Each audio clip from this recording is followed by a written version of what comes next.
नमस्कार, खबर समय जगत में आपका स्वागत है। मैं हर्षिता जौहरी। आइए नजर डालते हैं देश प्रदेश से जुड़ी तमाम खबरों पर। अशोकनगर शिवपुरी संसदीय क्षेत्र के सांसद डॉक्टर केपी यादव के गुना जगनपुर कांड की घटना की निंदा करते हुए कहा कि कॉलेज की जमीन पर किया गया अतिक्रमण हटाना जरूरी है, लेकिन जिस विधि से पुलिस ने कार्यवाही की वह गलत है। अतिक्रमणकारी क्रिमिनल व्यक्ति है, उसके ऊपर 45 केस है। यदि अतिक्रमण नहीं हटता है तो जो राशि कॉलेज निर्माण के लिए स्वीकृत हुई है वह लैप्स हो जाएगी। इससे क्षेत्र को बहुत बड़ा नुकसान होगा। उन्होंने संसदीय क्षेत्र की उपलब्धियों के बारे में बताते हुए ब्यूरो चीफ रेखा नामदेव को बताया कि मैंने ही केंद्र से बहुत सी योजनाओं को स्वीकृत कराया, लेकिन 1.5 साल के कांग्रेस के कुशासन की वजह से वे योजनाएं क्षेत्र में सुचारू रूप से चालू नहीं हो सकी, लेकिन अब भाजपा के शासन में निश्चित ही उन योजनाओं को गति मिलेगी एवं अशोकनगर के लिए केंद्रीय विद्यालय शीघ्र अतिशीघ्र शुरू किया जाएगा। मेडिकल कॉलेज में भी जिसको कांग्रेस सरकार ने नकार दिया था उसे भी जल्द ही लाया जाएगा। पासपोर्ट ऑफिस भी उपलब्ध होगा। उन्होंने उपचुनाव के बारे में चर्चा करते हुए कहा कि पूरे मध्य प्रदेश में होने वाले उपचुनाव में हमारी पार्टी भाजपा पूरी 26 सीटें बहुमत से हासिल करेगी और फिर भाजपा के शासन में वो योजनाएं जो कि अभी तक बंद हो चुकी हैं शुरू होंगी एवं विकास को गति मिलेगी। आज हम बात करने जा रहे हैं गुना अशोकनगर सांसद महोदय श्री केपी यादव जी से। आज हम बैठे हुए उनके ऑफिस कार्यालय में। तो आदरणीय सांसद महोदय जी, बताइए कि आपने जो अशोकनगर में केंद्रीय विद्यालय स्वीकृत करवाया, इसके पीछे आपका बहुत संघर्ष रहा होगा और किन किन चीज़ों से आपको गुजरना पड़ा था, तो कृपया इसके बारे में थोड़ा सा प्रकाश डालिए।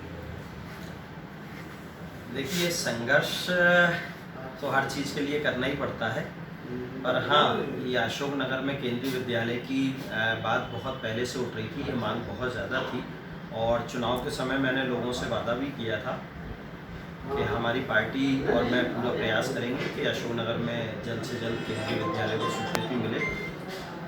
तो मैंने अपने शीर्ष नेतृत्व से यहाँ पर केंद्रीय विद्यालय खोलने की मांग रखी और उन्होंने सर्वे कराया और उनको भी ऐसा लगा कि यहाँ केंद्रीय विद्यालय खोलना चाहिए। तो ये सौगात हमें मिल गई थी, पर कुछ कारण रहे, क्योंकि पिछले 1.25 साल से यहाँ पर कांग्रेस की शासन थी, तो किसी तरह हम इस सेशन में वो स्कूल चालू नहीं कर पाए थे। पर हमने भूमि चयनित कर ली है। बहुत जल्द से जल्द हम भूमि पूजन करेंगे और बिल्डिंग बन के जल्दी तैयार हो और यहाँ केंद्रीय विद्यालय की लोगों को सौगात मिले। ये जो अस्तित्व में लगभग कब से आ जाएगा, कुछ अनुमान हम लगा सकते हैं? देखिए, स्वीकृत हुए तो इसको करीब 6-8 महीने हो चुके हैं, पर बीच में प्रक्रिया कुछ धीमी चली क्योंकि यहाँ पर मध्य प्रदेश में हमारी सरकार नहीं थी। अब जो है हमने भूमि चयनित कर ली है, तो हम देखते हैं जितने जल्दी होगा इसका भूमि पूजन करेंगे और इसके बाद आगे की प्रक्रिया चालू हो जाएगी। सांसद जी, आपके संसदीय क्षेत्र में ये उपचुनाव आने वाली है, मुंगावली, अशोकनगर, बामौरी, इस बारे में आपकी क्या प्रतिक्रिया?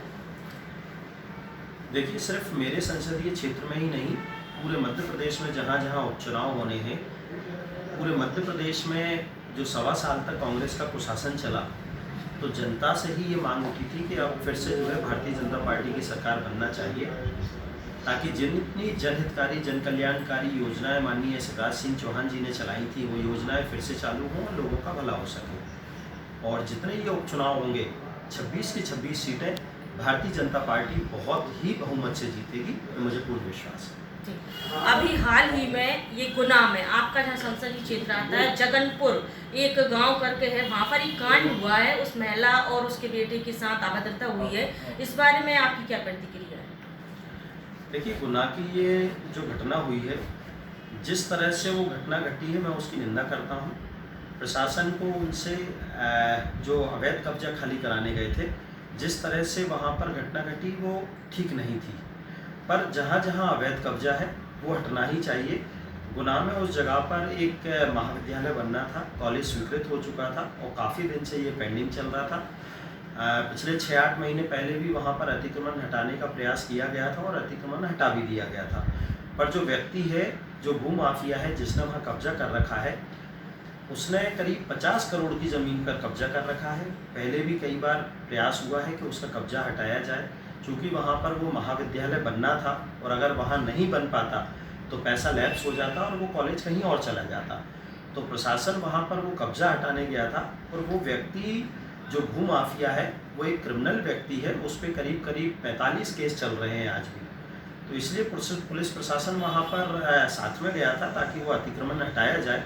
और हाँ, जो घटना वहाँ हुई मैं उसकी निंदा करता हूँ। जिस तरह से वो उस किसान के साथ पेश आए वो गलत था।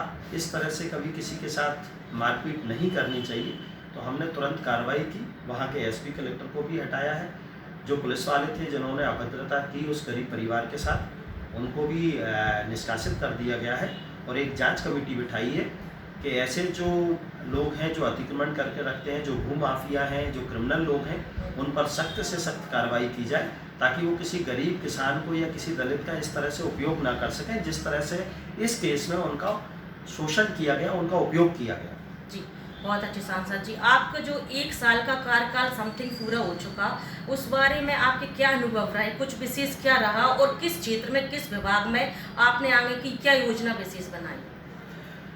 देखिए, जैसा मैंने हमेशा से कहा है कि इस क्षेत्र के विकास के लिए मैं पूरी तरह से प्रयास करूंगा और मैं कर रहा हूं।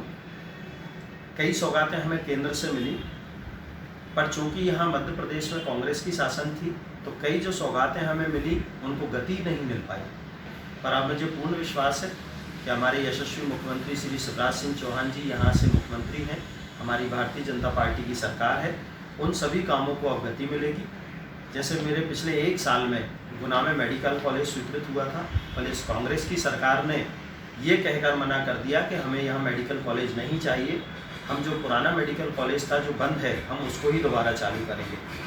तो हमें मेडिकल कॉलेज की हमारे क्षेत्र के लिए जो सौगात मिली थी इन्होंने मना कर दिया था। दूसरा, जैसा अभी आपने बताया, केंद्रीय विद्यालय यहाँ पिछले 8 महीने से स्वीकृत है लेकिन आज तक कोई काम नहीं हुआ। हम चाहेंगे कि उसमें भी गति आए। पासपोर्ट सेवा केंद्र ये हमारे क्षेत्र के लिए स्वीकृत है लेकिन अभी तक उसमें कोई गति नहीं आई थी। मेरा प्रयास रहेगा कि जो जो ये चीज़ें हैं जो केंद्र से हमें सौगातें मिली हैं वो जल्द से जल्द चालू। शिक्षा के क्षेत्र में तो आपने यहाँ काफ़ी संघर्ष किया और उसका परिणाम भी सामने आया, मेडिकल कॉलेज और केंद्रीय विद्यालय। लेकिन स्वास्थ्य के क्षेत्र में आपकी क्या गतिविधियाँ हैं और अब आपके क्या प्रयास?